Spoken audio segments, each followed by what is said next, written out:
Welcome to Real Talk. I'm Michál, he's Joe, and we're gonna get a little awkward today. Please, let's not. How you feeling over there? After you say we're gonna get awkward, I feel kind of awkward. Okay, I wonder what she's going to say to make this perfect. awkward. Well, you know, we're in the middle of this sermon series, Awkward Cousin, Loving the Uncomfortable. A couple weeks ago, you did a sermon on loving your ex. Yes. So I want to talk about breakups today. I want you to take us back to middle school, high school, maybe college, and tell me about an awkward breakup. Like, what is one of the most weirdest random reasons? Either you broke up with someone or someone broke up with you. With a girl? Hopefully. I'm just clarifying. I didn't know if you meant like a romantic breakup. Are we talking about romance? Let's keep this like girlfriends of Hensler past. You know what? I didn't really have a lot. I didn't have a lot of girlfriends. So you were selective. That's good. That's very well spun. I don't know. High school was kind of just awkward, right? So I think I dated a girl in freshman year in high school and broke up with her, and that was probably because I was bored or I was like not sure why we were in this. I think I was broken up with more times than I broke up. You agreed with all the reasons they broke up with you?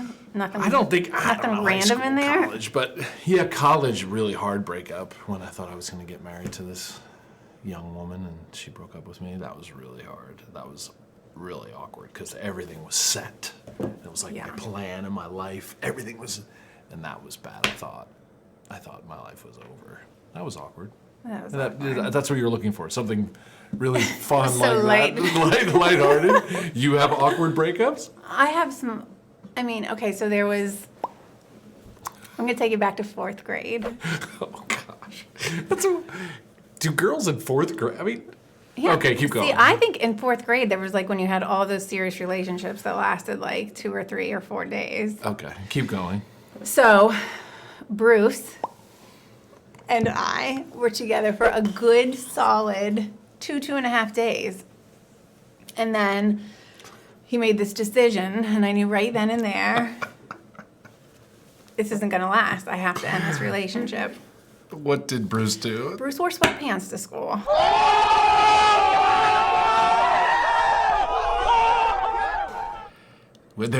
Yeah. That's just... Listen, I'm fine with like comfy casual, but these were, I think comfy casual, and I think loose, baggy. Bruce? These sweatpants were tight, and I was 10, and my eyes hurt, and I still don't know that I recovered from it. So did you immediately go into this awkward moment with Bruce and say, it's over? It was over by recess. This is awkward. Poor Bruce. Bruce might right now be on eHarmony still. And never Bruce, if will you were he watching, wear... please size up. Size up when you go comfy casual. Yes. Did you notice the direction that I go with these things? Yes. Okay. Yeah, that would be awkward. Bruce wearing tight sweatpants. Okay. So you talked about loving your ex, and you made it all encompassing, right? Not just about spouses, boyfriends, girlfriends. We're talking ex-bosses. We're talking ex-friends. I think you even talked about ex-small group leader or members. People. I think God clearly calls us to love the uncomfortable, to love the awkward, and yet he also calls us to set healthy boundaries. Yes. So I want to talk about that. How do we know when it's time to end a relationship? And I think sometimes it is really obvious. Sometimes those flags are really, really bright red. Certainly anytime that you don't feel safe, if there's sexual abuse, physical abuse, those flags seem bright red. Yeah. What are some of the red flags we should be looking for that don't seem so obvious? It's interesting to think about, right? Like, if it's not in the category of illegal, violent abuse, put that over here. And then, okay, is there a category that we should end a relationship with someone and back away? This isn't awkward, right? Like, you're not talking about like, this is uncomfortable because we see differently, but it's like really making a decision to say, I think this relationship, this friendship, or this marriage is over. Yeah. and being able to walk away confidently that you knew you did the right thing. Oh, that's a light. There's no shame in that. That's pretty light topic, light question. Thank you for that. Michál, let me put it back on you. Like, what do you think it would? I think there's some things that pop quick in my mind of, trust. I talked about that in that sermon, that there's times that when someone breaks trust and keeps breaking trust and they say they're sorry and they really begin to change, but then they go back to the same thing over and over and over and over again. I mean, it gets to a point where, outside of violence or illegalities, sure, but they say one thing and they do another.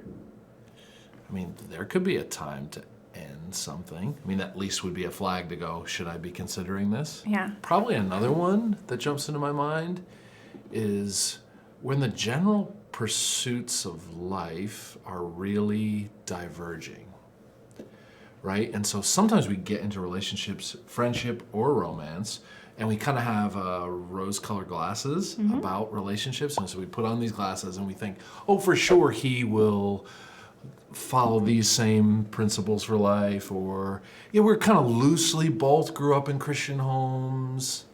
Or we both thought we wanted kids. Or, like some things that it's like, oh, we're on totally different pages.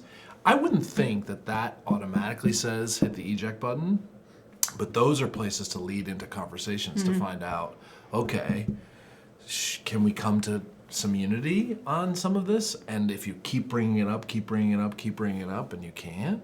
Yeah. And are you changing together? Because we all change. We all start out here, and as we mature, we all change. Are you changing together? Are you completely losing your identity in that person? And I mean, I guess, again, clarifying question. You're talking about a romantic, like we're dating, or we're married? I'd say any relationship, even like I think that there are friendships that need to end at some point. So, yeah, but certainly there is. It's different whether you're dating or even engaged versus if you're married. I mean, I've had some interesting conversations with people that are engaged and have encouraged people that I do their weddings and say, until you're married, you're not married. Exactly. And just because you send out announcements doesn't mean it's too late. Yeah, and I've been in some situations where we've helped some couples navigate backing out of an engagement.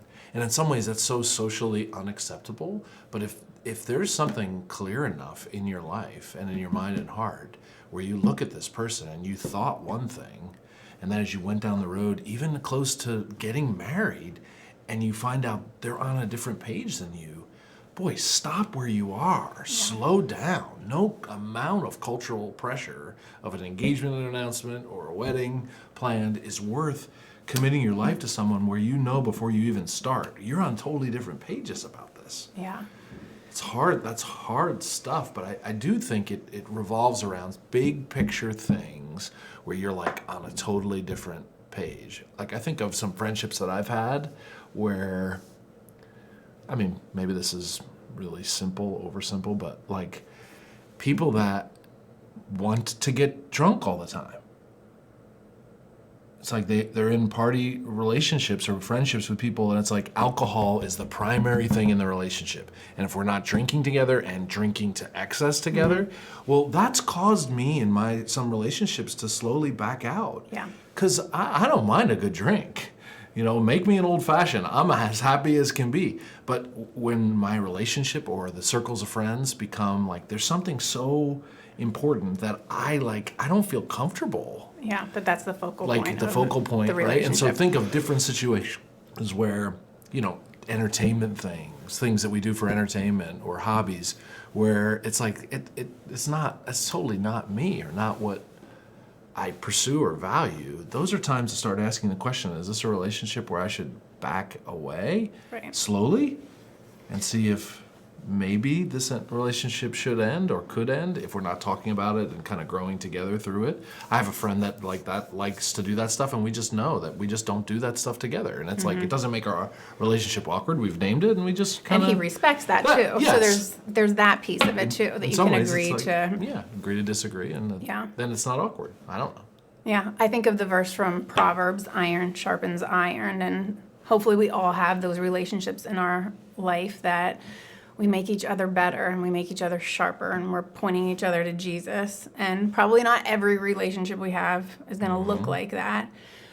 But I see the red flag is when spending time with that person is actually making you duller. Like, and again, I think that there are really obvious red flags and then ones that aren't so obvious. So certainly every time you hang out with that person, if you find yourself the next day saying, man, every time we're together, I drink too much, or every time we're together, it turns into a gossip session. Those are probably easy red flags to spot. But what if it looks like this, that just because you spent time with that person and you're not falling into the same trap that they are, you're not sliding into the same bad habits that they are, but by the time you get home, you need a good 60 minutes to vent to your best friend or to your spouse because you're so frustrated by the time that you're spending with them. Like, that's not healthy either. And so, just weighing, is this relationship life-giving or is it literally sucking the life out of you? And again, I think something you hit on there too, is it continual? Is it every single time that you're frustrated and not getting anything out of this? I like the way you position that duller. Like, am I better because of this relationship, or at some point am I actually going backwards? Right. And or, wow, not even negative, but just like I have to process out loud the experience interacting with this friend. Right. Are you losing your identity? Are you losing what you want to be grounded in for the sake of this relationship? And I think it's fair to say, I don't know, push on me on this. This happens in Christian relationships. Absolutely. Like, we're not necessarily talking about even sinful things. Just like maybe sometimes drama or totally different life pursuits or hobbies where it's like, it's okay to back up and not have a relationship with someone anymore. Right. Can you break up with a friend? I think there are graceful ways to doing that, yeah. Right? Yeah, and just recognizing that there needs to be space. And maybe it's not even permanently, but maybe for the sake of saving a relationship, you do need to back up. And, it's not sinful or wrong to say we used to be close and we're not close anymore. And not even necessarily have a tangible thing to why, just to be able to name it and go, we were and we've drifted apart and we're in a different place. And you still love that person, you can still pray for that person, but you're not an active part of each other's lives. And I almost feel like there's no categories for that in a lot of Christian circles where it's almost like that's not acceptable. Like, why not? I don't know. I guess I'm not sure I have to go sit down with my friend and go, I think it's time for us to break up. But it is sort of backing away slowly. And certain friends who text you and used to be like you responded a certain way, and it's like, and if they ask a direct question, you say, you know what, I don't know, we've changed and life's changed and it's okay and I love you and I care about you, but life's changed. And I think it's worth saying too that God is not telling us that if someone isn't 100% life-giving and bringing you joy 110% of the time, that's a sign you need to cut that relationship and end it too. I think that God definitely wants the best for us, and he definitely wants us to grow. That is part of being the best of who we can be. So he is going to put some difficult relationships in our life, and for the same reason that we want people pouring into us, sometimes it's time for us to pour into others. And this probably sounds contradictory. Tell me how you hear this. I feel like in some of those situations, when you are in those difficult relationships, or maybe it's not even difficult that way, but you've had someone pouring into you, you're pouring into someone else, you're coaching someone else. Sometimes that can be exhausting too, and yet it can also be life-giving at the same time. Yeah. Right? Absolutely. So we have relationships that are symbiotic, right? So it's like I'm giving and taking from people. Absolutely. But I wonder if some of it is we all have circles of relationships, right? So at the widest circle, should we have people in our lives that are awkward and we learn to love and lean into? Of course. Right? But as those circles get closer and closer into my really core group of relationships. And those who are having the most influence. Yeah, like back and forth. I only have so much time and energy. Yeah. Right? And so if we had endless time and energy, then things would be different. But I only have so much time and energy. And so as those circles get closer and closer in friendships and relationships, like especially a romantic relationship, obviously there's a give and take, and we're both growing back and forth. And you can't just hit the eject button because it's awkward or we're going in separate directions. But outside of like a marriage covenant, I mean, we have to There's space. have a realistic view of I only have so much to give and take. I can only receive so much and give so much, and so we have to be selective with our relationships. Am I getting sharper because of this friendship, or is it depleting me and subtracting me to a point where it's like I hate hanging out with that person anymore? Right. Yeah, and just taking time to not be afraid to evaluate the relationships that you're investing in and pouring your life and your time and time away from family and time away from friends. Yeah, I mean, I want to add the disclaimer as you did already. It's like none of this is if there's no return on investment, like be so pragmatic about every relationship. Like, no. But you have this pattern of interacting with this person. And if it's somebody you're dating, like, do you think it's going to change when you get married?